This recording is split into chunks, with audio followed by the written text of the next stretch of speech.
วยสะพรั่งแม่กวงล้นฝั่งโอ้แดนป่าสางดังมนมัดใจเห็นดอยขุนตาลคลึงสวงน้ำตกวังหลวงเพลินไพร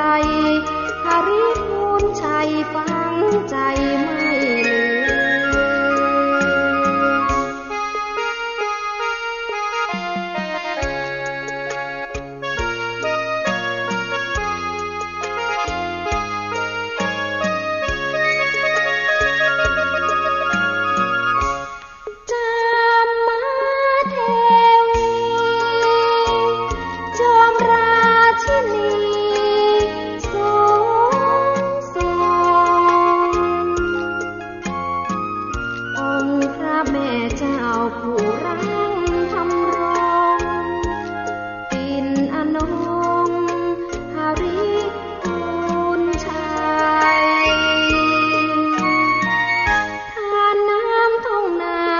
สวยสะพรั่งแม่กวงล้นฝั่งโอ้แดนป่าสางดังมนมัดใจเห็นดอยขุนตาลครึงสวงแถวชมทำหลวงเพลินไพร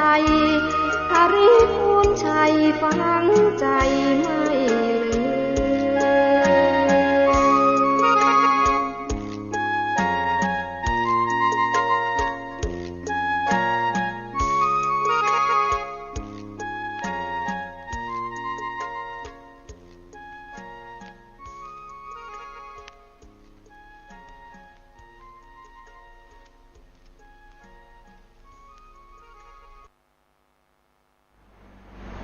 ขอความนอบน้อมจงมีแด่องค์สมเด็จพระสัมมาสัมพุทธเจ้าพระองค์นั้นขอนมัสการซึ่งพระธรรมอันเป็นคำสั่งสอนของพระผู้มีพระภาคขอระลึกลำพึงนึกถึงคุณของพระอริยสงฆ์เจ้าสี่กู้แปดจำพวกและนอบน้อมไว้สาครูบาอาจารย์เจ้าทั้งหลายทุกตนทุกองค์เจริญสุขสวัสดีบรรดาสาธุชนญาติโยมพุทธบริษัททุกท่านขณะนี้สาธุชนญาติโยมทุกท่านกำลังติดตามรับฟังรายการไต่ห่มพระรัตนตรัยออกอากาศกุเจ้าของวันพุธเวลาตั้งแต่5 นาฬิกาจนถึงเวลา6 นาฬิกาเป็นเวลาอยู่1 ชั่วโมงโดยกันและเช่นเคยดำเนินรายการโดยอาตมาภาพอนาลัยอนาลโยโดยที่สาธุชนญาติโยมทุกท่านสามารถติดตามรับฟังรายการได้ทางสถานีวิทยุเพื่อการศึกษาพระพุทธศาสนาและวัฒนธรรมคลื่น FM 104.50 เมกะเฮิรตซ์วัดฝายหินกราบอนุโมทนาแด่หลวงพ่อท่านพระครูปริยัติยานุศาสตร์ที่ปรึกษาเจ้าคณะอำเภอเมืองเชียงใหม่และขออนุโมทนาเป็นอย่างยิ่งกับท่านพระครูสมุวิศวัตรวรกิจโจผู้อำนวยการสถานีวิทยุคลื่น FM 104.50 เมกะเฮิรตซ์เจ้าอาวาสวัดฝายหินติดตามรับฟังช่องทางต่างสถานีวิทยุกระจายเสียงคลื่น FM 90.75 เมกะเฮิรตซ์เสียงป่าซางอนุโมทนากับคุณรัตดาอินตางามพร้อมทั้งคณะที่ได้เอื้อเฟื้อช่วงเวลาดังกล่าวและติดตามรับฟังได้ทางสถานีวิทยุกระจายเสียงทุกคลื่นที่ทำการกระจายเสียงออกอากาศลิงก์สัญญาณอยู่ณขณะนี้หรือรับฟังช่องทางอื่นเช่น YouTube Channel YouTube ออนไลน์ตลอดจนถึงธรรมะคลายเครียด104.50 ก็อนุโมทนากับบรรดาท่านทั้งหลายที่ได้ติดตามรับฟังรายการตลอดจนถึงเจ้าหน้าที่ที่ได้ทำหน้าที่ในการลิงก์สัญญาณไปโดยที่สาธุชนญาติโยมผู้ที่สดับรับฟังธรรมเหล่านี้สามารถโทรเข้ามาร่วมรายการช่วงท้ายรายการได้ที่หมายเลขโทรศัพท์064 092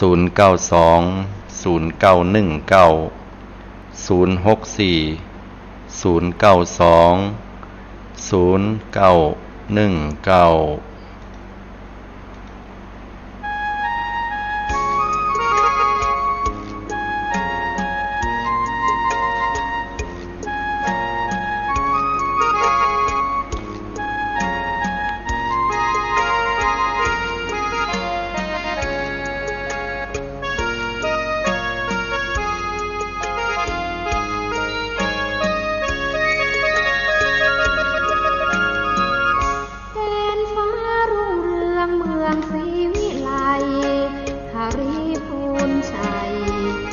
บือชื่อไกลทั่วแคว้นนานมา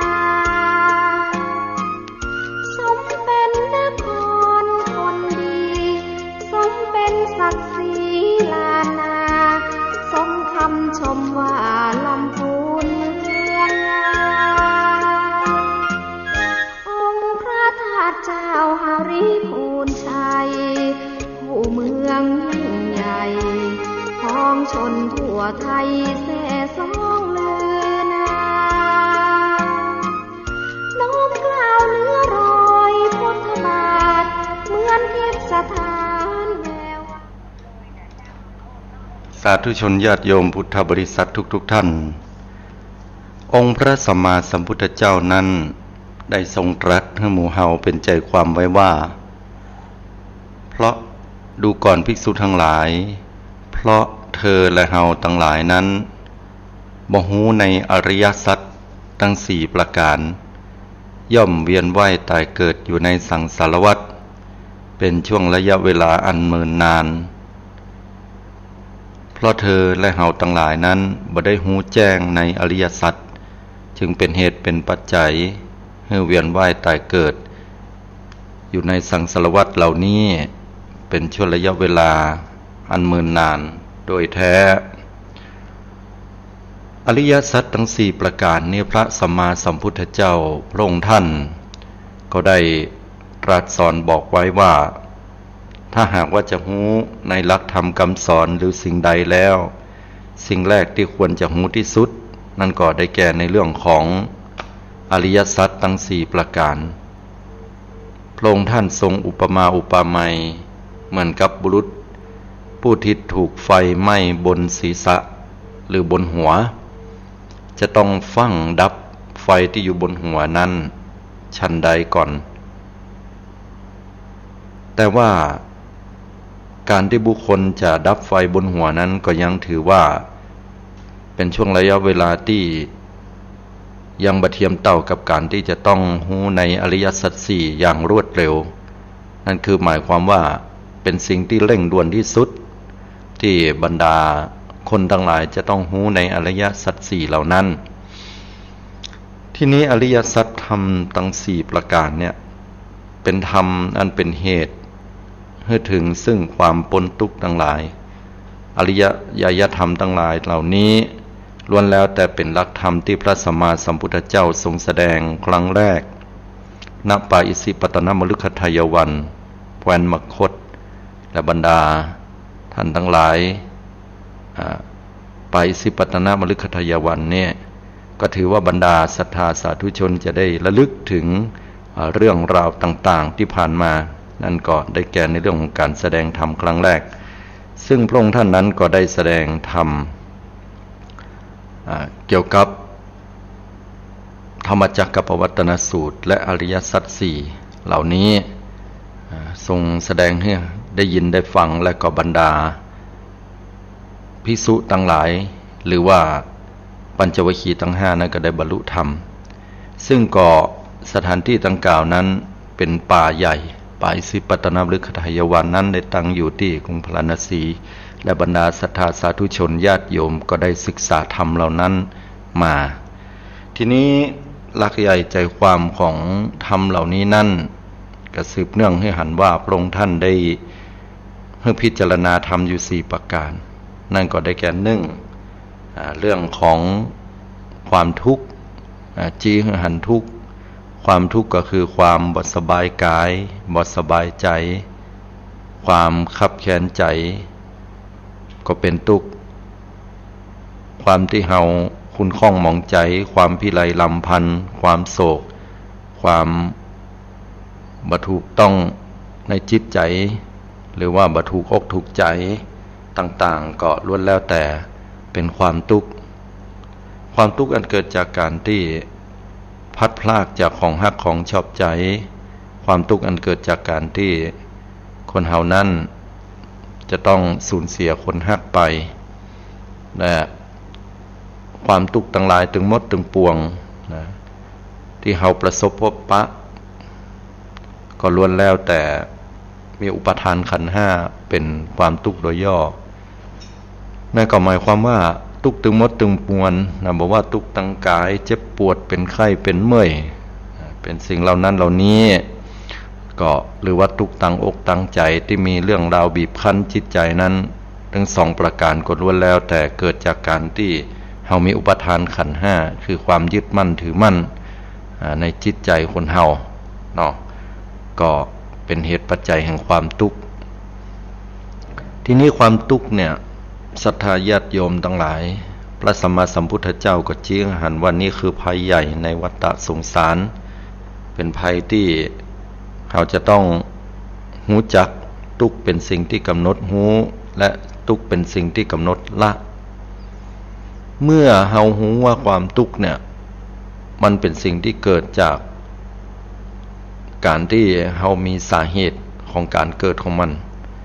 นะอย่างยามใดก็ตามที่เรามีความทุกข์เหมือนที่อาตมาได้กล่าวไปเมื่อสัปดาห์ก่อนๆเนี่ยก็จะหันว่าเราต้องสาวไปหาเหตุพระสัมมาสัมพุทธเจ้าก็ตรัสบอกว่าสาเหตุของความทุกข์นั้นได้แก่ตัณหาถึง3ประการข้อ1กามตัณหาความอยากในรูปนั้นน่ะเป็นสาเหตุของความทุกข์ใดรูปเสียงกลิ่นรสสัมผัสล้วนแล้วแต่ทำให้จิตใจนั้นเกิดความยินดีพอใจเราจะหันว่าถ้ารูปนั้นเราหันแล้วมันชอบมันเป็นความสุขเราก็เกิดมีความสุขใจตาหูได้ยินเสียงอันเพราะไพเราะดีงามเราก็ยินดีพอใจอันนี้เป็นลักษณะของรูปกามตัณหาตั้งหูตั้งอย่างต่างๆก็เหมือนกันเนาะคนเฮานั้นมันก็ใคร่แสวงหาสิ่งเหล่านี้นะตัณหาคือ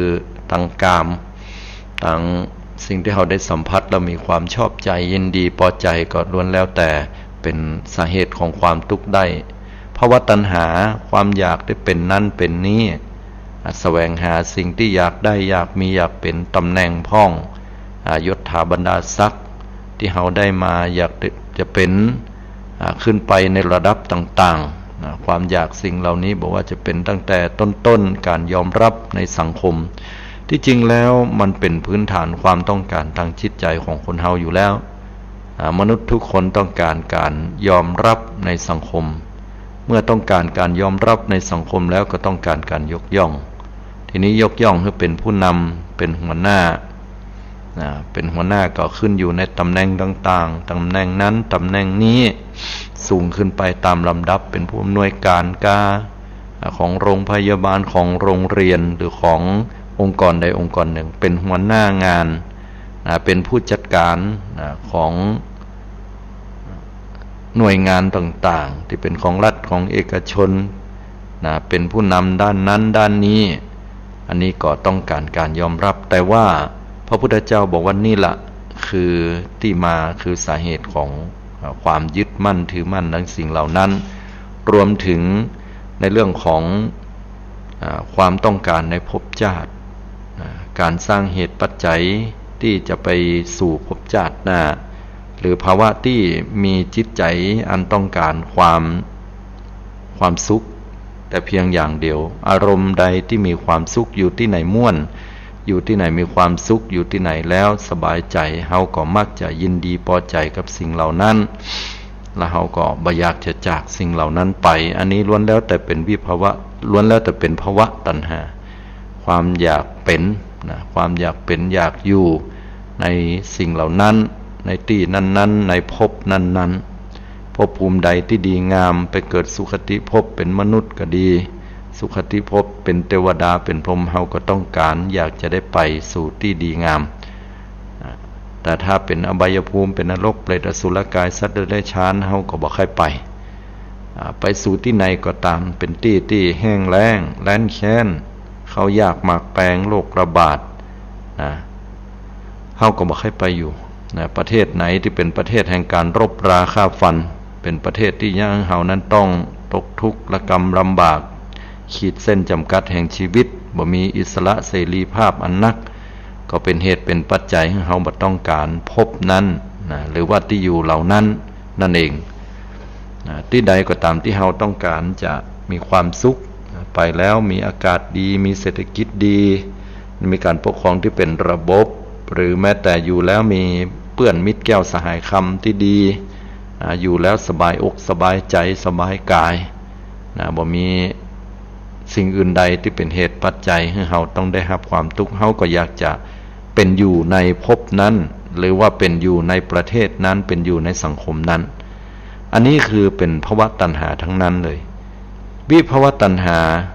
ผลักดันในสิ่งที่ตัวเก่าเป็นอยู่มีอยู่นั้นออกไปคือเป็นลักษณะของความบ่ชอบก็เป็นตัณหาอย่างหนึ่ง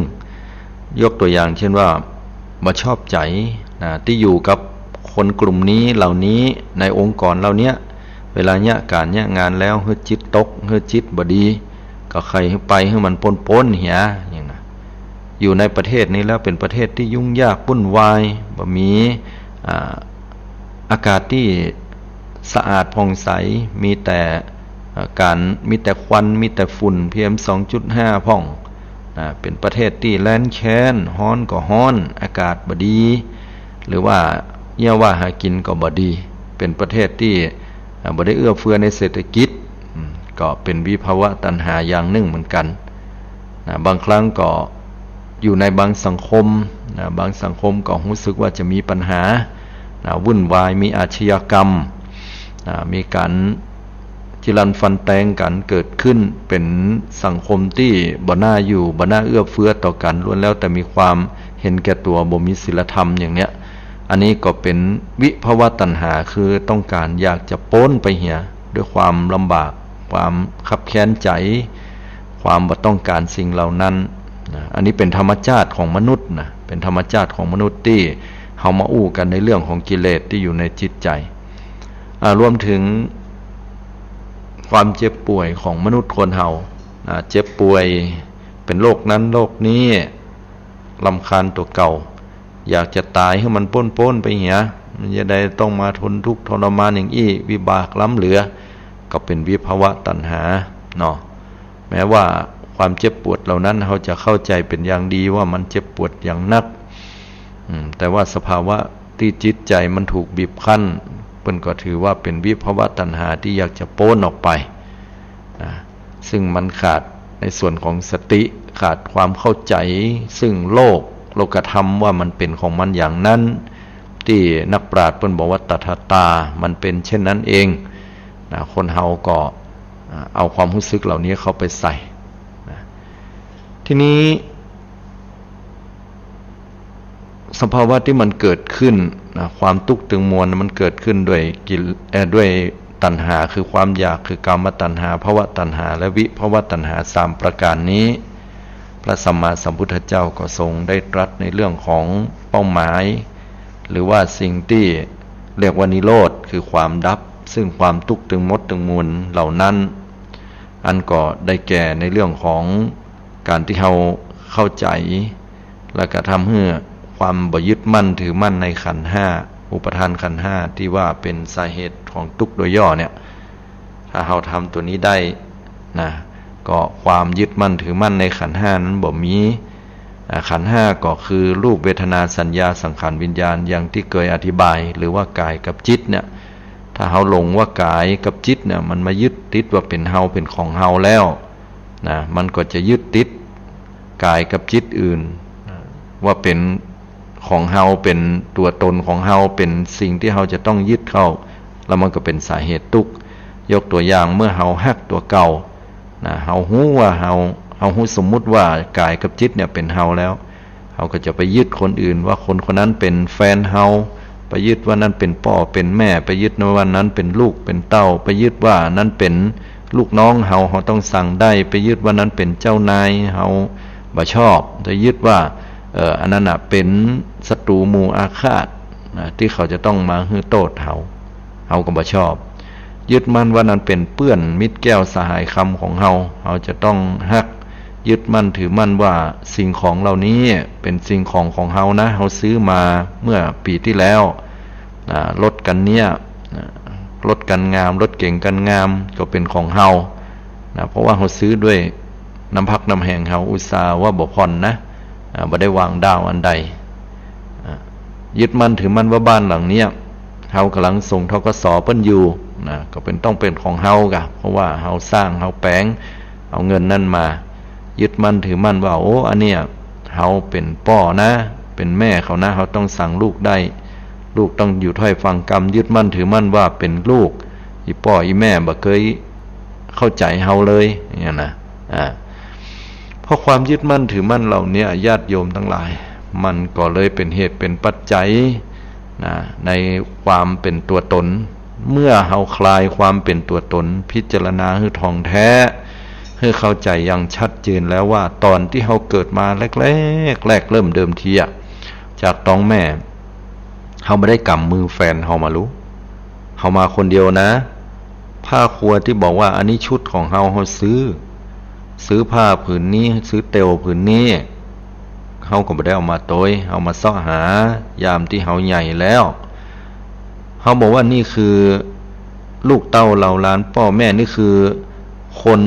ที่เป็นเจ้านายนี่คือคนที่เป็นคนที่เฮาเกลียดจังเป็นศัตรูกู้อาฆาตเฮานี่คือสิ่งของคือรถคือบ้านคือที่อยู่อาศัยคือเงินทองของเฮาแต่ตอนที่เฮาเกิดเนี่ยสิ่งเหล่านี้บ่ได้ติดตามลามตัวเฮามาเลยแม้แต่พ่อแม่เฮาก็ยังอาศัยต้องอาศัยอวัยวะร่างกายของเปิ้นเกิดมาถามว่ามีบุญคุณก่อถ้าเป็นเรื่องบุญคุณมีบุญคุณแน่แต่ถ้าอู้ถึงเลิกเข้าไปในเรื่องของความยึดมั่นถือมั่นแล้วเนี่ย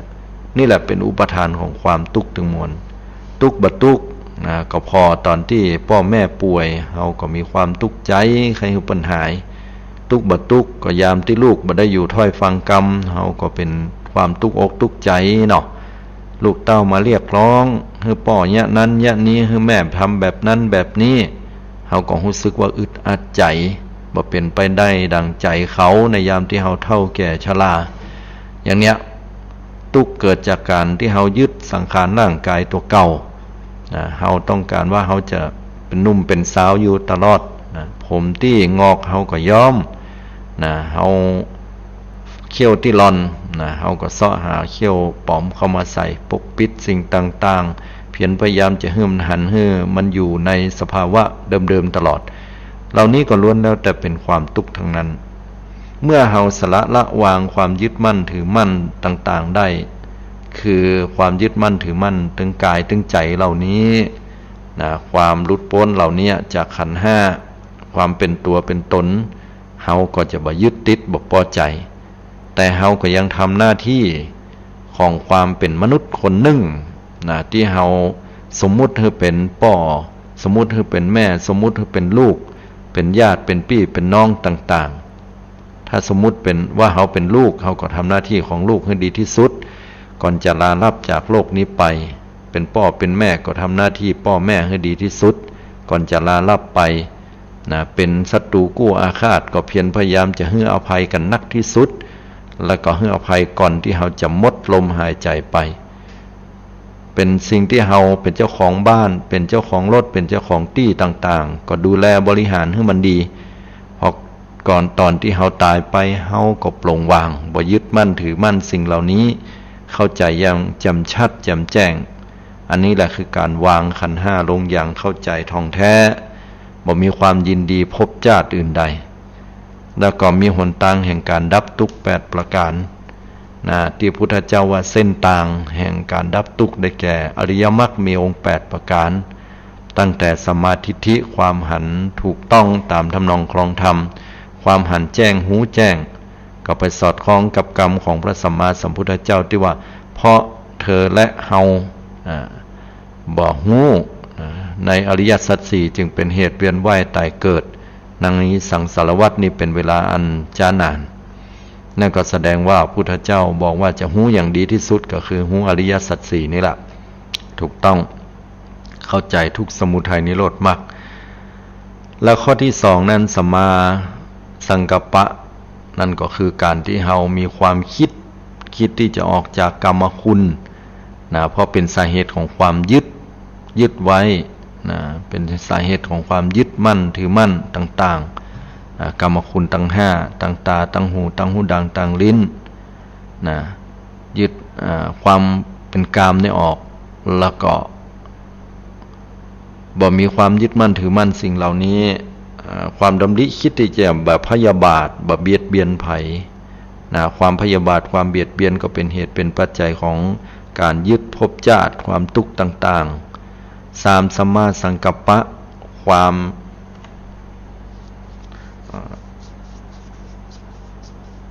ขอไปข้อ3นะฮะสัมมาวาจาสัมมาวาจาคือความที่เราได้พิจารณาถึงกรรมอู้กรรมจานะกรรมอู้กรรมจาว่าเราจะ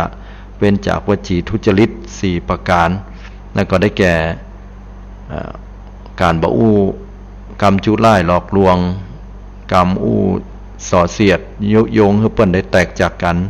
กรรมอู้กรรมหยาบคายและกรรมอู้ที่บ่มีเนื้อหาสาระที่ดี4สัมมากัมมันตะนะเว้นจากการฆ่าสัตว์เว้นจากการลักทรัพย์เว้นจากการประพฤติผิดในกามคุณ3ประการเหล่านี้ก็เป็นสัมมากัมมันตะ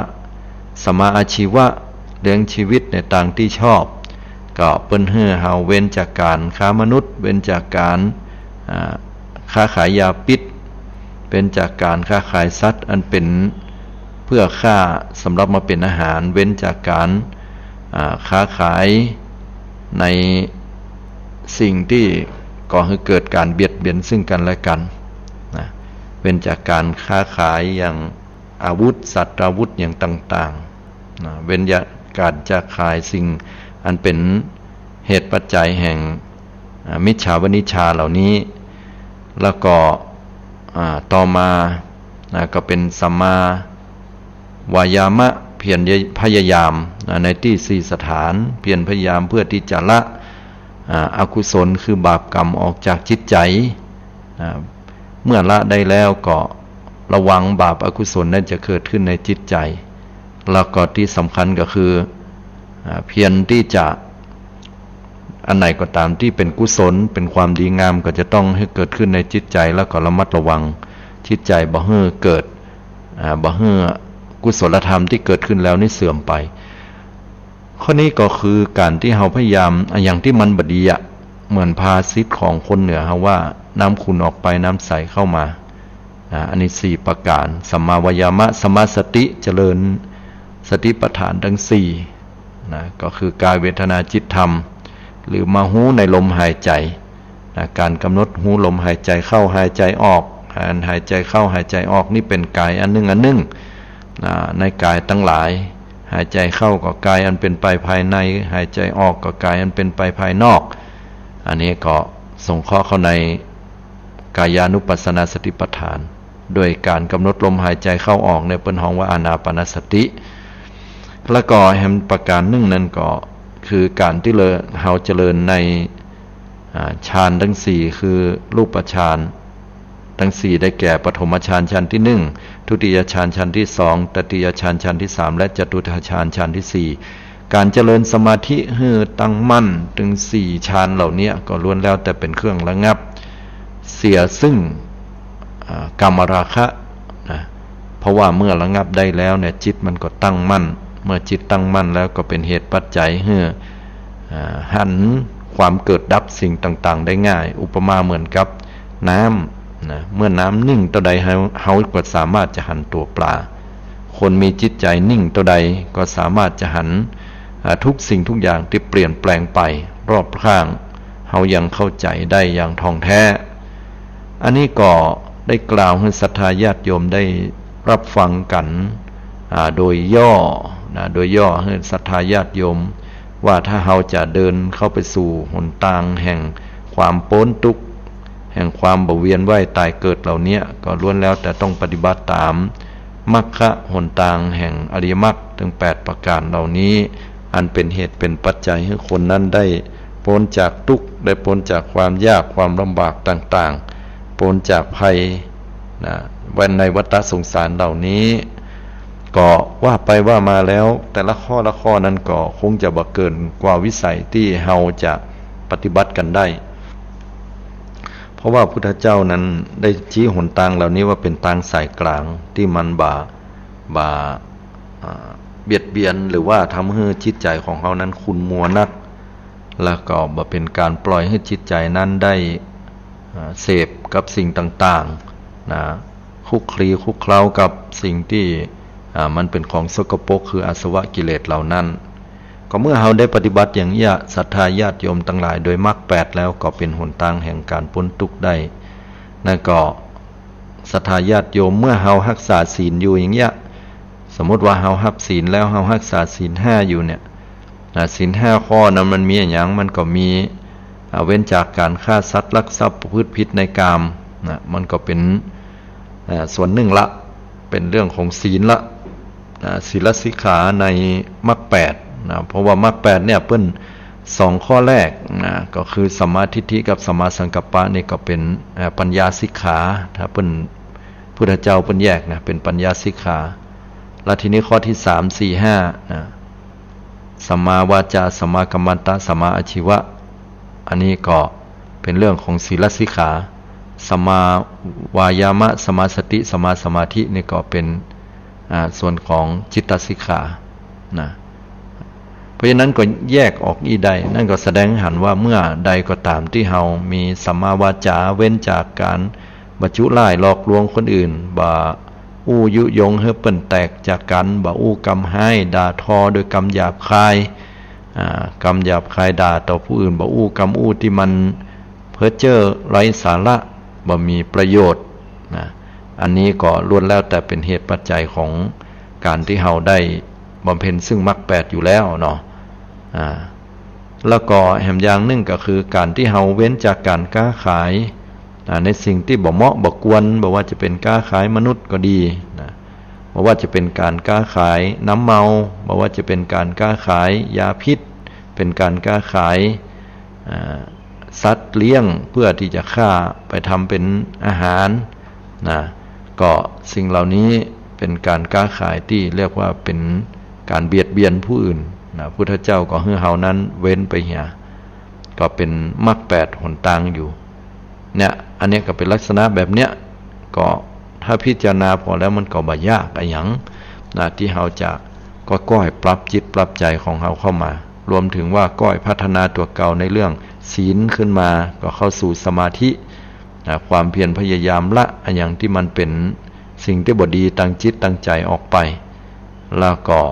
แสวงหาสิ่งที่ดีๆงามๆที่เป็นกุศลอยู่ในจิตในใจระมัดระวังไว้อย่างเนี้ยเป็นต้นตลอดจนถึงว่านำเข้าจิตใจเนี่ยเข้าไปสู่การปฏิบัติเข้าไปสู่การเจริญสติให้มีสติอันตั้งมั่นให้มีสติอันตั้งมั่นดีงามแล้วก็พัฒนาเข้าไปสู่สมาธิให้สมาธินั้นเกิดขึ้นก็จะระงับยับยั้งความอยากต่างๆลงไปได้ความยินดีพอใจอย่างต่างๆเกิดขึ้นก็พอหันชัดหนทางแห่งมรรคผลนิพพานการพ้นจากทุกข์เหล่านี้ก็จะเกิดขึ้นโดยย่นย่อเข้ามานั้นก็ได้แก่การที่เฮามาหูลมหายใจเข้าหายใจออกนั่นละอย่างที่เคยบอกเคยกล่าวก็จะเป็นมรรควิธีมรรค8อยู่ในตัวที่นี่ก็เฮาก็จะหูในลมหายใจเข้าหายใจออกฝึกเพื่อที่จะให้เกิดความชำนิชำนาญได้อันนี้ก็ฝากให้ศรัทธาญาติโยมเฮาท่านทั้งหลายได้ไว้ตัววันนี้ค่อนข้างจะรีบร้อนเพราะว่าอาตมาเองก็พอตื่นขึ้นมาแล้วเวลามันใกล้ที่จะจัดรายการแล้วเนาะก็พอมาถึงแล้วก็ต้องฟังมาแปรงฟันล้างหน้าน้ำก็ยังบ่ได้ส่งบ่ได้อาบเลยก็เลยเปิดเครื่องเปิดอย่างไว้แล้วก็เข้ามาอย่างชุกละหุกพอสมควรเลยทีเดียวก็เลยขาดสมาธิไปพ่อง ในการที่จะอู้แล้วก็เวลาที่จำกัดโดยก็ต้องขออภัยศรัทธาญาติโยมทั้งหลายก็ช่วงเวลาดังกล่าวนี้ก็เปิดโอกาสให้ศรัทธาญาติโยมได้โทรเข้ามาถามเนาะเพื่อที่จะได้อู้ได้จ๋าธรรมะเหล่านี้เป็นธรรมะที่ค่อนข้างจะละเอียดลึกซึ้งนะซึ่งมีเวลาในการกล่าวเนี่ยน้อยโดยแต่ถ้ามีโอกาสในการอธิบายนักขึ้นในโอกาสหน้าต่อไปก็จะได้มากล่าวให้ศรัทธาญาติโยมได้สดับรับฟังกันต่อไปเนาะอันนี้เอาโดยย่อกันรายการ0640920919นะโทรเข้ามากันได้เนาะสดับรับฟังอยู่ตังใดสถานที่ใดพ้องก็เจอน้อมเรียนเจิญศรัทธาสาธุชนญาติโยมได้โทรกันเข้ามาได้0640920919นะโทรเข้ามาตักตายอูจาปราศัยกันในช่วงเวลาดังกล่าวช่วงเวลานี้เป็นช่วงเวลาดีๆที่ได้นำเอาธรรมะมาให้กับศรัทธาญาติโยมได้รับได้ฟังกันก็เป็นที่น่าอนุโมทนาสำหรับผู้ที่ได้ตั้งใจฟังน้ำฟังธรรมกันก็อนุโมทนากับศรัทธาญาติโยมตัวเนอร์ทุกท่านทุกคนศรัทธาญาติโยมทุกท่านในส่วนของการบรรยายธรรมในคราวครั้งนี้หรือครั้งต่อๆไปหรือที่ผ่านมาก็แล้วแต่เนาะถ้าศรัทธาญาติโยมมีคำท่องคำถามมาอย่างที่จะถามก็จดไว้เพื่อจะได้ถามเข้ามาหรือจะโทรมาเป็นกำลังใจก็ได้เหมือนกันเนาะทั้งนี้และทั้งนั้นก็เพื่อที่จะได้รู้ว่าศรัทธาญาติโยมเนี่ยมีความต้องการอยากจะถามเรื่องอะไรยังถ้ามีข้อมูลในขณะนั้นอยู่แล้วเรื่องธรรมะนี่มีอยู่แล้วก็ตอบได้ทันทีเป็นไว้แต่ว่าบางครั้งข้อมูลอาจจะบ่ครบถ้วนสมบูรณ์ก็ต้องไปหาข้อมูลเหล่านั้นมาตอบให้ศรัทธาญาติโยมเพื่อได้นำเอาธรรมะที่มีอยู่แล้วนั่นก็ผสมผสานได้อู้กันในแนวเชิงสิ่งเหล่านั้นให้ศรัทธาได้ตอบคำถามได้รับทราบต่อไป0640920919เนาะ9948เนาะเจริญพรญาติโยมกราบวิสาพระอาจารย์เจ้าเจริญพรเจ้าวันนี้ฟังพระอาจารย์อยู่เจ้าเพื่อนก็ฟังใส่โทรมาหาแต่เจ้าก็ดีละเดี๋ยวมีคนโทรมาให้ผมเจ้าได้อย่างโยมตังวันนี้นะเดี๋ยวนี้ยุดใส่ขายของแล้วแต่ว่ามาอยู่ตั้งหลังวานนะเจ้าตั้งวันเราเดินจงกรมจ้ะแล้วก็นั่งพิจารณาธรรมว่าทุกวันนี้เราก็เหลือแต่นามทุกอย่างมีแต่นามรูปเนาะสองอย่างนี้เราต้องรักษาดูแลแต่ทุกอย่างมันก็อยู่ภายใต้ของกฎไตรลักษณ์คืออนิจจังทุกขังอนัตตาทุกอย่างมีการเกิดขึ้นตั้งอยู่และดับไปเป็นธรรมดาเราต้องพิจารณามรณสติทุกวันคือทุกคนนี่จะอยู่มันก่อมพ้นความตายเนี่ยค่ะอาจารย์เราก็ต้องพิจารณาอยู่ทุกวันนะจ๊ะเป็นห้องว่าทำที่ควรจะพิจารณาให้เนืองเนาะก็พิจารณาอยู่บ่อยครั้งอยู่กุวัน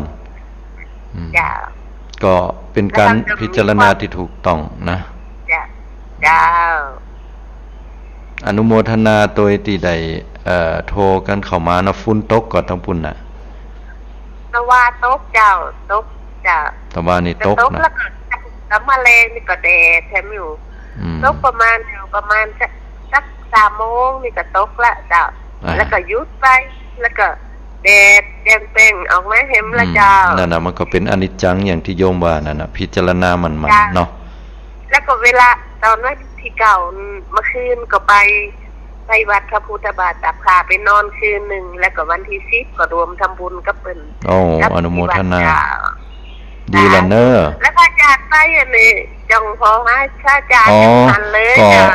ไปเปิ้นนัดกันคณะสงฆ์เปิ้นจะไปเป็นเจ้าภาพกันเตดยามมื้อคืนเตดทำโดยเมื่อคืนหรือเมื่อวันเปิ้นก็จะนัดกันไปเป็นบางเตอแต่ถ้าไปทุกๆวันก็คงบ่ใจเนาะเปลี่ยนกันไปโยมเปลี่ยนกันไปคณะสงฆ์เปิ้นก็ตึงกำหนดไว้อยู่ละเอกะแต่เฮาก็ตึงไปด้วยตลอดบ่ละกันอนุโมทนาเด้อสาธุก็ไปสาเจ้าอันนี้ก็อนุโมทนาตัวเนาะ2683เจริญปอนโยมเจ้ากราบพระสาเจ้าพระอาจารย์เจ้าโทรมาจากทางใดอยู่ดอนใจป่าแดดนะเจ้าดอนใจป่าแดดได้ฟังรายการอาตมาพ่องเกาะที่ผ่านมาได้ฟังตลอดเจ้าวันนี้จะถามมายังวันนี้คือกำลังใจไม่ได้วันนี้อาตมาก็เป็นฟังเป็นฟ้าวเพื่อมาถึงต้องอันนี้เลยทันทีนี่ก็ค่อนข้างที่จะขาดสมาธิไปพอสมควรเลยทีเดียวเนาะพอตื่นขึ้นมาแล้วสะดุ้งตื่นเหลือเวลาเห็นประมาณสัก5 นาทีแล้วฟังแต่ยังได้ก็สดับรับฟังทำไปเนาะคือกำลังใจต่อกันว่าได้ก็ฟังแล้วได้ความรู้มากลมโยมเนี่ยอยู่กับลมหายใจเข้าหายใจออกนักๆนะคืออยู่ที่ไหนก็ภาวนาถ้ามีเวลานะหรือว่าเขาบ่ได้ยากการยากงานอันใดเนี่ยอยู่กับลมหายใจเข้าหายใจออกหูตัวนี้นะแล้วก็จะรับตาก็ได้บ่รับตาก็ได้เวลาเขาได้ยากการเขาก็ยากการไปแต่ถ้าเมื่อใดเขาบ่ได้ยากการเขาอยู่คนเดียวหาเวลาวิเวกอยู่ที่ไหนก็ได้หมดญาติโยมทั้งหลายจะไปคิดว่าเขาจะก่อนนอนตื่นหลังตื่นนอนไหว้พระเหี่ยก่อนต้องเอาดอกไม้มาปูชาเหี่ยก่อนไหว้พระนบธรรมบ่อันเนี่ยทำสมาธิบ่ได้เป็นความเข้าใจที่ผิดทั้งนั้นเลยนะฮะสิ่งเหล่านี้แค่ส่วนประกอบเนาะเพิ่นว่านะถ้าอย่างใดก็อนุโมทนาโยมเน้อบุญกรรมบุญอยู่สาธุที่โทรเข้ามาเนาะอันยังก่อจิตมันบอกให้นิ่งก็ได้เดี๋ยวจะตอบคำถามให้โยมเนาะส่วนมากนี่จะดูที่ลมหายใจดีแม่นมาวัดที่จมูกดูที่ลมหายใจดีเลยดีมากๆมันชอบสแวบไปที่อื่นถ้ามันสแวบไปที่อื่นเนี่ยจะดึงจิตมาไว้ที่ลมหายใจปฏิบัติอยู่เจ้าแต่การทำงานอยู่ดีเลยจะทำคล้ายๆว่าจะทำพวกอิริยาบถที่เราเนี่ยเวลาจะไปเนี่ยการก็จะรู้ตัวอันนั้นล่ะถูกต้องอันนั้นเนี่ยเก่งมากถูกต้องชื่นชมเลยทุกอย่างนี่ก็พยายามดึงจิตอ่ะถูกต้องอนุโมทนาตัวน้อสาธุตัวเน้อสาธุเจริญพรการปฏิบัติเนี่ย1ปฏิบัติที่ไหนก็ได้นะ2จะไปเอาเงื่อนไขที่มันเป็นเงื่อนไขที่บ่ควรจะย่าให้เฮาเนี่ยพลาดโอกาสในการทำความดีหรือพลาดโอกาสในการสร้างหนทางแห่งมรรคผลนิพพานยกตัวอย่างเช่นว่าคนบ้านเฮานี่ค่อนข้างที่จะยึดติดน้อยว่าเวลาเฮาจะนั่งสมาธิภาวนาอันใดเนี่ยเฮาจำเป็นที่จะต้องไปไหว้พระให้ก่อนต้องนุ่งผ้านุ่งครัวให้ดีเป็นผ้าขาวผ่องกรรมอันก็อาจจะต้องไปภาวนาที่วัดหรือถ้าจะภาวนาที่บ้านได้ก็จะต้องมีน้ำหยาดอันนึ่งจะต้องมีที่นั่งแปลงที่นั่งดีๆต้องมีเทียนมีธูปมีดอกไม้มาใส่ขันไว้เพื่อใส่ขันใส่อย่างเรียบร้อยเกียมเนื้อเกียมตัวเวลามันกินไปเป็นชั่วโมงละยะแล้วก็ถ้าบ่มีสิ่งเหล่านี้บ่ได้ไหว้พระเหี่ยก่อนบ่ได้จุดธูปจุดเทียนนะบ่ได้พร้อมจะกราบไหว้พระกลัวเป็นบาปนะบ่ได้นั่งสมาธิบ่ได้นี่กลัวเป็นบาปเป็นกรรมเพราะว่าบ่เคารพในพระธรรมเนี่ยพระพุทธพระธรรมพระสงฆ์เป็นความคิดเห็นที่ผิดที่สุดละญาติโยมทั้งหลายหูลมหายใจทันทีสุมาถ้าเข้าห้องน้ำบ่หูยาใดนะหูลมหายใจเข้าหายใจออกนะอาบน้ำอยู่ก็หูว่าเฮาอาบน้ำเว้นจากหูลมไปก่อนแต่ถ้าเมื่อใดอยู่คนเดียวนะนอนอยู่เนี่ยบ่ม่วนตื่นมาเมื่อคืนตี 1 ตี 2บ่ฮู้จะยังใดลุกนั่งก็หนาวนอนลงไปดีกว่าสบายหน่อยสบายก็บ่ว่ากันกำหนดลมหายใจเข้าหายใจออกเลยพอบ้านมันถึง ไปแอวแล้วจิตมันถึงกึดไปสปะละมารู้หูลมหายใจเข้าหายใจออกอาจจะลุกนั่งก็ได้ถ้านอนแล้วมันเจ็บแอวก็นะหูลมหายใจนั่นนะทันทีญาติโยมทั้งหลายบ่ต้องไปอย่างนักอย่างอื่นเพราะว่าความตายมันไม่ได้บอกว่าอ้าวจะตายแล้วไปเกียมดอกไม้เหรอก่อนนะจะตายแล้วเนี่ยนุ่งผ้านุ่งครัวมันดีๆเหรอก่อนคนเฮามันบอกหูวันเกิดบอกหูวันตายแล้วเมื่อเวลาจะตายมันจะบดจะไปก็ไปนะบดจะป่วยก็ป่วยแล้วเฮาบอกหูบ่มีนิมิตบ่มีเครื่องหมายเมื่อเฮามีโอกาสเกิดเป็นมนุษย์เตื้อนึ่งเนี่ยสำคัญที่สุดว่าเฮาได้รับคัดเลือกจากธรรมชาติแรงเวียงของกรรมที่เฮาได้สร้างความดีมาโอ้ยเป็นโอกาสที่ดีที่สุดแล้วเฮาบอกหูว่าแห่งเมื่อใดเฮาจะได้เกิดเป็นมนุษย์จะไปคิดว่าตายไปแล้วก็ชาติหน้านี่เฮาจะเกิดเป็นคนแห่งเป็นมนุษย์แห่งเนี่ยมันบัดแน่ญาติโยมทั้งหลายบัดแน่เลยถ้าว่าเอากรรมของพุทธเจ้ามาว่าเนี่ยพระองค์ท่านเปิ้นถึงบอกและยิ่งเป็นหมู่เฮาท่านทั้งหลายนี่ยิ่งแล้วเลยว่าเฮาจะเกิดก็บ่เกิดก็บ่ฮู้จะไปเป็นหญ้าเป็นดินเป็นขี้ดินขี้ฝุ่นตั้งใดก็บ่ฮู้อย่าเฮายังบ่แน่ใจก็เพราะว่าเฮาบ่ฮู้บ่มีญาณอย่างฮู้เหมือนพุทธเจ้าเปิ้นแล้วพุทธเจ้าก็ฮู้แต่ว่าคนที่จะมีโอกาสเกิดขึ้นมาในโลกใบนี้เปรียบเทียบเมื่อภิกษุทั้งหลายทราบว่าเศษฝุ่น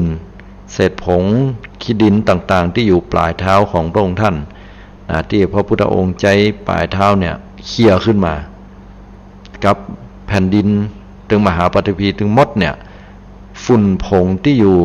ปลายเท้าของเฮาปลายตีนของเฮาเนี่ยหัวแม่ตีนเนี่ยกับในมหาปฐพีโลกใบนี้อันไหนนักมันก็แน่นอนว่าปลายเท้าของพระองค์ย่อมมีปริมาณน้อยแต่โลกใบนี้ย่อมมีปริมาณนักแน่นอนเนาะและนั่นแหละเป็นโอกาสที่เราได้เกิดมาเมื่อแล้วก็เป็นโอกาสสำหรับคนที่ตายไปแล้วจะพลิกมาเป็นมนุษย์แถมเนี่ยยากที่สุดฉะนั้นแล้วเมื่อมีโอกาสเกิดมาเป็นคนหนึ่งคนช่วงเวลาของเขาเนี่ยที่เหลือน้อยลงไปติ๊กๆเนี่ยแสวงหาทางแห่งความพ้นทุกข์กะนั่นแก่การบ่ได้เวียนว่ายตายเกิดคือปฏิบัติตามมรรค8ย่นย่อมาอยู่ที่การกำหนดหูลมหายใจเนี่ยโดยที่เราบ่ต้องไปลงทุนบ่ต้องได้เสี่ยงสตางค์บ่ต้องได้ซื้อสังฆทานบ่ต้องได้ไปอย่างอื่นลงทุนง่ายๆก็บ่ต้องลงทุนได้ซ้ำมั้งเพราะว่าแค่หูลมหายใจเปลี่ยนความรู้สึกมาหูลมหายใจเข้าหายใจออกระยะยะได้นักก็ทำไปยะได้น้อยก็ยะไปมีเวลาก็ยะบ่ได้มีเวลาก็หูตัวเวลาเขาจะกินข้าวก็หูว่ากินข้าวยะการก็หูตัวมันยะการบ่ปล่อยให้ใจมันเลื่อนมันลอยไปเวลาเดินก็หูว่าเดินเวลานั่งก็หูว่านั่งเวลานอนก็หูว่านอนยิ่งยะเนี่ยก็เป็นสติเป็นสัมมาสติแล้วนะฮะเจริญในการเจริญในสติปัฏฐาน4ละพอเวลามีเวลาก็นั่งสมาธิก็เป็นสัมมาสมาธิละนะฮะก็บ่ยากในญาติโยมทั้งหลายปฏิบัติตามสิ่งเหล่านี้ก็ให้ทำไปพุทธเจ้าว่าเป็นหนทางแห่งความพ้นไปจากการเวียนว่ายตายเกิดเนาะโทรเข้ามาแล้วแต่มาต้องขออภัยที่บ่ได้รับสายเพราะต่อเนื่องนะ0640920919โทรเข้ามาแห่งกำ1เนาะ3956เนาะเจริญปอนโยมชั้นมัสการเจ้าจากคุณคุณโยมพิสมัยก็บ่ใช่กะเจ้าแม่นแล้วเจ้าก็ได้มันมัสการกันอาจารย์จัดมาเนาะเมื่อแล้วตะกี้ได้ยินเสียงแม่นวลโทรเข้ามาคนบอกว่าปฏิบัติท่านก็รู้จักกันอยู่ได้ไปเป็นญาติธรรมได้ไปปฏิบัติธรรมด้วยกันอยู่เนาะได้ไปกินไปทานด้วยกันว่าอย่างนั้นไม่ใช่เจ้าคือเจอกันที่ว่าใส่ตัวแล้วก็แฟนรายการด้วยดีละจ้ะก็อยู่ปฏิบัติเนาะยิ่งการอยู่กับการปฏิบัติเนี่ยมันเป็นสิ่งที่ดีเนาะ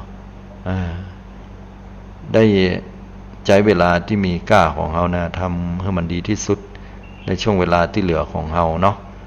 บัดใช่เพียงแค่การที่เฮาจะ ได้แสวงหาการกินการอยู่นี่ก็จำเป็นนะเพราะว่าปากท้องทุกอย่างเขาก็ต้องมาดูแลร่างกายจิตใจของเขาที่นี่แต่ว่าใดเมื่อเขาจะต้องเวียนว่ายตายเกิดปะสิ่งเหล่านี้แหม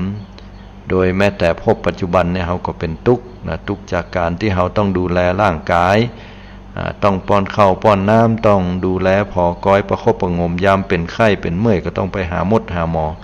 ต้องแสวงหาเงินหาทองเพื่อที่จะดำรงชีวิตอยู่ได้ก็วนเวียนอยู่ตั้งแต่น้อยขึ้นมา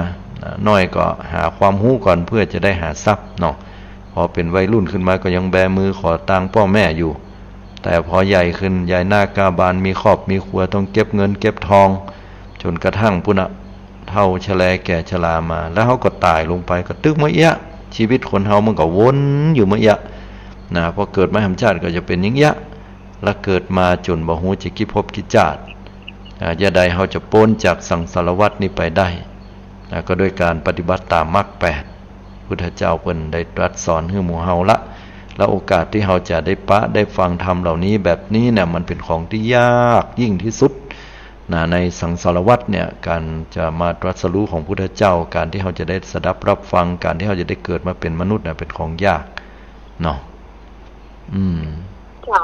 อันพระเจ้าถามว่าอย่างการสวดมนต์ยาวๆเนี่ยมันจะเป็นสมาธิก็ว่าเมื่อก่อนพระเจ้าสวดชนิดที่ว่าเป็นเหมือนว่าเข้าสมาธิไปเลยแล้วก็มันออกไปได้มันเลิศเหมือนกับสติเขาแตกด้วยซ้ำการสวดมนต์นี่กับโยมเจ้าโยมเอาบทอะไรอย่างมาสวดยาวมากแล้วตอนตั้งแต่ธรรมจักรแล้วก็เข้าใจแล้วต่อไปแล้วก็เป็นพระไตรปิฎกแล้วก็ชินบัญชรอันอย่างที่เราสวดได้ก็เจ้าก็เอาเก็บมาสวดติดตัดเนาะโอเคเดี๋ยวจะตอบคำถามให้กันแล้วกันเนาะอันตะอีก่อนเนาะโยมเนาะสาธุอนุโมทนาเนอะที่ได้โทรเข้ามานะสาธุก็ตอบคำถามคุณโยมพิสมัยเปิ้ลเนาะเปิ้ลบอกว่าก็เป็นคนที่ชอบสวดมนต์อยู่บ่สมควรด้วยกันที่ผ่านมาก็สวดตลอดสวดชนิดที่แบบตัวเก่าเนี่ยมันมีสมาธิเลิกแล้วก็หายไปเลยเหมือนบ่มีอย่างเลยนะฮะที่แท้แล้วการสวดเนี่ยมันต้องอาศัยสมาธิถ้าตามที่ครูบาอาจารย์เพิ่นบอกก็คือมันใช้สมาธิแค่เล็กน้อยเรียกว่าคณิกะสมาธิสมาธิอันเล็กๆน้อยๆแต่ถ้าสมาธิที่เข้าสู่ฌานต่างๆนั้นการสวดมนต์นี่บ่สามารถที่จะทำเข้าไปถึงนั้นได้นะเพราะว่ามันเป็นการพิจารณาหรือว่ามันเป็นการต้องอาศัยความจดจำสิ่งเหล่านี้มันจะดำดิ่งลึกเข้าไปเป็นอารมณ์เดียวบ่ได้เพราะว่าอารมณ์เดียวนั้นต้องหูหรือว่าแน่นิ่งอยู่กับสิ่งใดสิ่งหนึ่งถ้าเฮาสวดมนต์อยู่เนี่ยมันจะมีบทนั้นก็ขึ้นมาบทนี้ก็ขึ้นมามันจะเปลี่ยนอยู่ตลอด